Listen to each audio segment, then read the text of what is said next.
CBS and CBS News continue to face a $20 billion lawsuit from President Trump, looking like it's going to get settled. Wall Street Journal is now reporting that mass layoffs are likely coming to the network, preparing perhaps to free up tons of capital to pay for a very expensive mistake by 60 Minutes.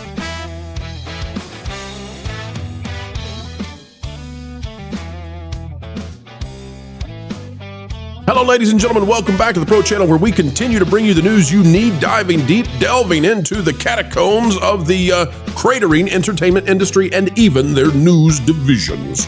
Folks, as we get ready to dive in today on this TGIF, consider clicking the like button, and here we go. We've got an article here out of the Wall Street Journal by Joe Flint and Jessica Tunkel. And while the headline may say what it does, it is not by any means the big news that we're bringing to you, because buried inside this is something far, far larger with major ramifications for entertainment. It says the Paramount executive caught between Trump, his boss, and angry CBS staffers. Co-CEO George Cheeks is trying to settle Trump's 60 Minutes lawsuit and mollify wary CBS News staff while completing a merger with Skydance. Pay very close attention, folks, to the way that this is set up in the subtitle.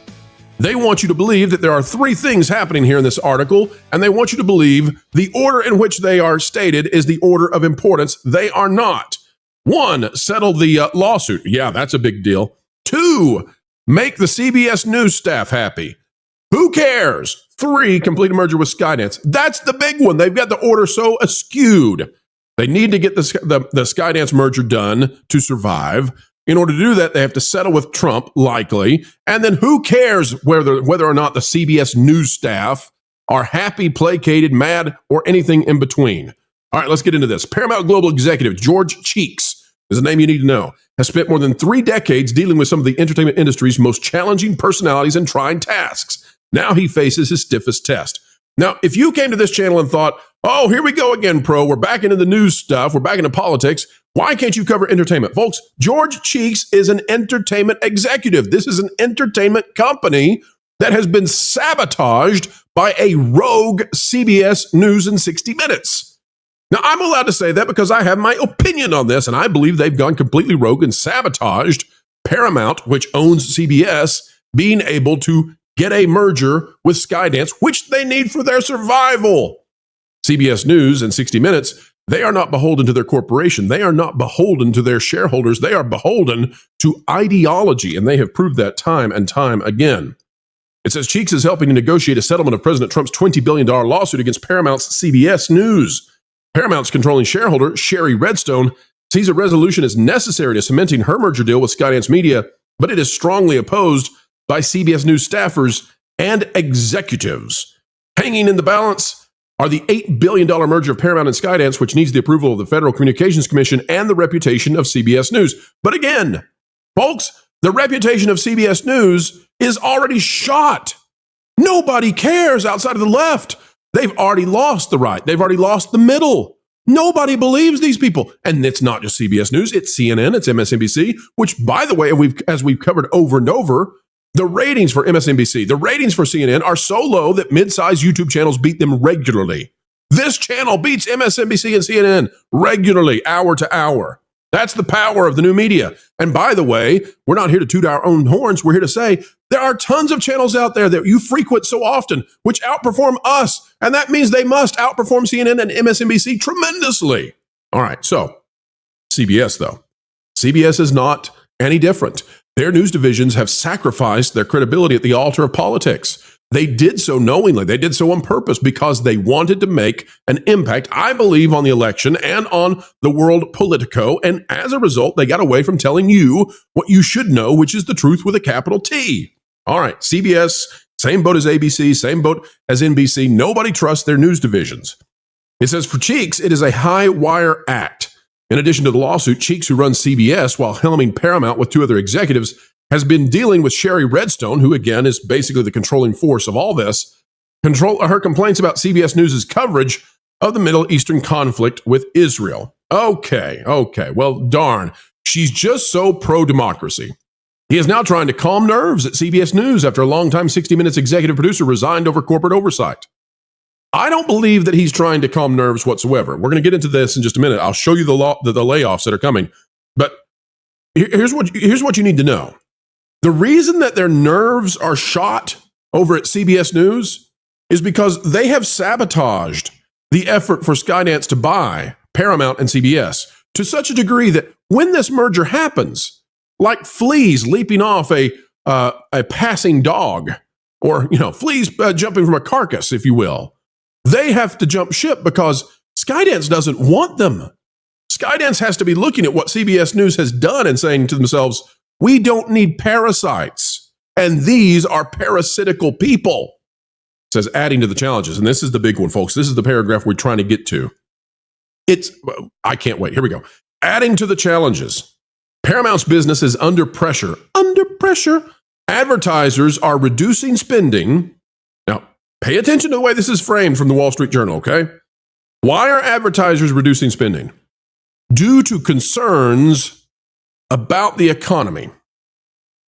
Now, folks, what did we just learn in the last few days? The economy is likely to be fine. And that's not coming from me, and I'm not here to give you financial advice. I'm reporting to you what various analysts across the financial world, far smarter than me, have been saying, although they could be wrong, right? You never know. It's a big thing. The economy is, it's like trying to predict hurricanes. It's so big and so vast, it's difficult to do. But many people, after after the China tariff walk down, and after the deals, starting with the UK, have begun to manifest in regards to tariffs, many people are now feeling more optimistic about the economy. I can't tell you if you should feel that way. I can't tell you if you should feel that way. I can't tell you if you would. I can't tell you if you could. I can't tell you what all of the financial analysts out there who disagree often are saying as a conglomerate. I can simply say that there are many people now who feel much better than they did before. And I can tell you, as someone who deals with advertisers to some degree, that I don't foresee that advertising spends now are going down in the way that we thought just about a month ago when tariffs were left in the open, as in terms of questionability. Now, why am I going to that kind of specificity when it comes to tariffs and advertising money?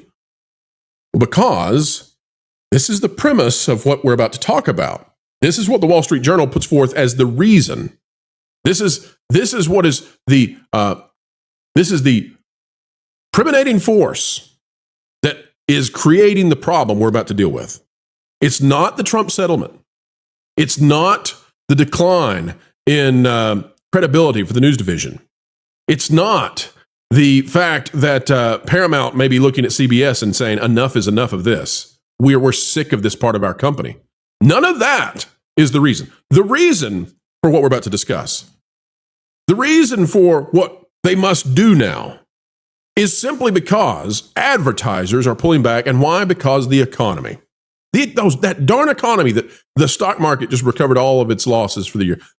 Again, no financial advice. That's the rascally, wascally economy is what's doing it. And who's over the economy? Well, Trump, right? That's the Wall Street Journal. So, okay, what is it they're doing? Well, you clicked on the video, you clicked on the thumbnail. Here's it. After laying off thousands of employees last year, the company is preparing another round of job cuts as soon as next month.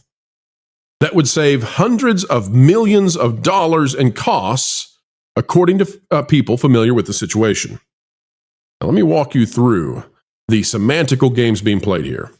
One, it's not because of the settlement, it's because of the economy, which we're told is not doing great, but that flies in the face of what many people right now think is happening. Two, we're finding out that it will save hundreds of millions of dollars.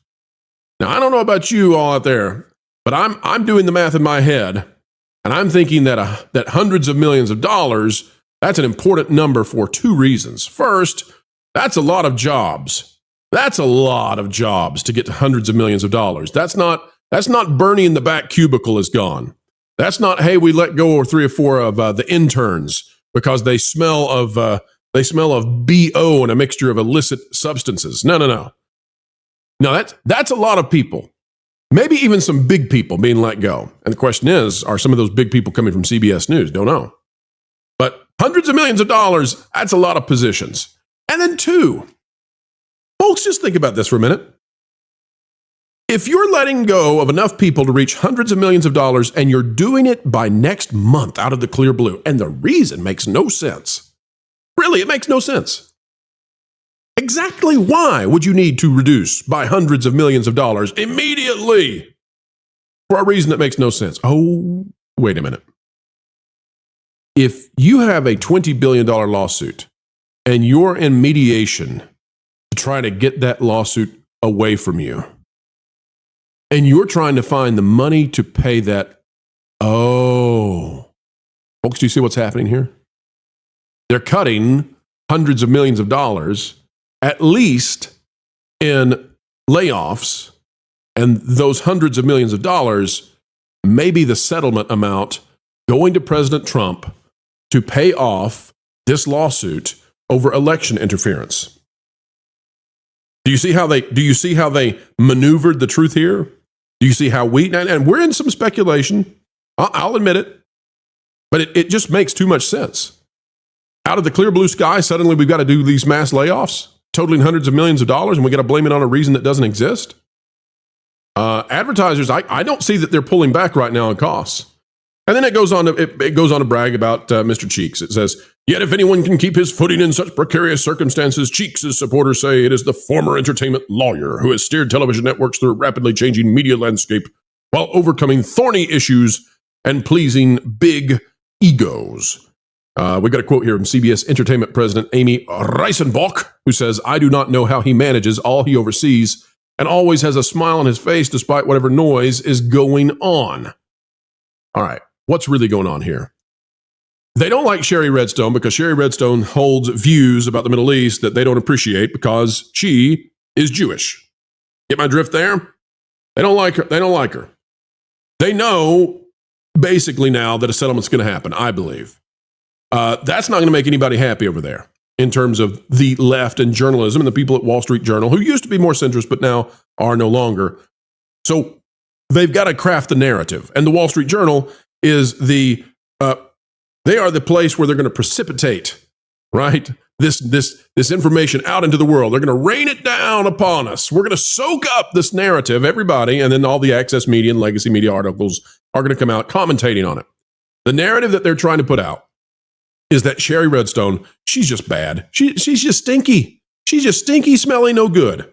She's Jewish and she wants, coverage from CBS News to be yada, yada, yada. And she's buddying up with old Orange Man Bad, trying to get this settlement to be done.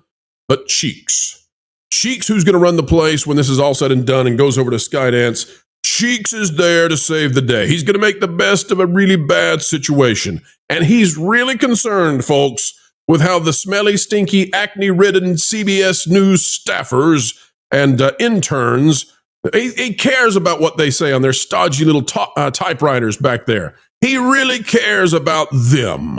And he's trying to make Sherry go away so he can save the interns of CBS News in 60 Minutes. That's the story that's being made. That's the narrative they want you to believe. The truth is what we've always been saying here to you, and which will, I guess, remain now. We're just waiting for the day that it comes to full fruition. CBS and 60 Minutes made a very political decision with their editing of the Kamala Harris interview. We believe that. It's our opinion. We're allowed to have that. They got called out on it. The FCC, maybe stretching a little bit, has held them back from making the merger, which they need existentially. If they don't get this merger with Skydance, they become a bargain brand network and company in search of a new home, somebody to buy them out. The value drops dramatically, so they're looking for a way to get out of this because they made big mistakes. The people in the news division don't care. They know that if this thing goes down in flames, they'll just jump onto somewhere else because they essentially work for the DNC, not for any corporation. So the DNC will find a new place to land. That's what's happening here. And CBS has cost Paramount a ton of money. Skydance is buying them, and they don't want to fool with CBS News because they just lose. There's a giant sucking sound. And Skydance, although their leader over there, the Ellison son, although he's not conservative like his father is still not someone who's going to say, we need to be out there in blazing blue lefty Lulu territory. They're not going to say that. No. They want to moderate. They want to make money. You don't become the sixth richest family in the world. The Ellisons legitimately acquired wealth, by the way. We're not counting the dictators out there. You don't become the sixth richest family with legitimately acquired wealth by being political nut jobs. You do it by being meticulous and by being moderate and by being the kind of person who is pragmatic in how you make statements and how you acquire money. That's what they want. They're diametrically opposed to CBS News and what they've been doing. That's why CBS News has gone, in my opinion, rogue. Is because they're trying, I believe, to stymie this as best they can, because they're not going to win. They'll have no friends from Skydance when this is done. They have already played dirty and put mud on their future owners, sullying the next house they'll be in, and it was not appreciated. All right, folks, that's the story. Major layoffs on the way, totaling up hundreds of millions of dollars for poor CBS and CBS News. They lose because they went political and lost rather than telling the truth. Folks, click the like button, share, subscribe, click it, stick it to the algorithms. It is the notification bell. Drop a comment down below. Let us know your thoughts. And until the next time, keep learning, keep growing, happy weekend, and keep having fun. Clickbait. Fraud. Drama queen. Ugh. I wish there was a channel that was 5 to 6 minute news reads without the drama, frauds, and clickbait that could accurately let me know the current news, providing my crucial context utilizing all the different That Park Place contributors and creators. Well, stupid. There is. It's the That Park Place YouTube channel, which will be going live real soon, so make sure you're subscribed so you can really stick it to the algorithms. You're joking. Nope.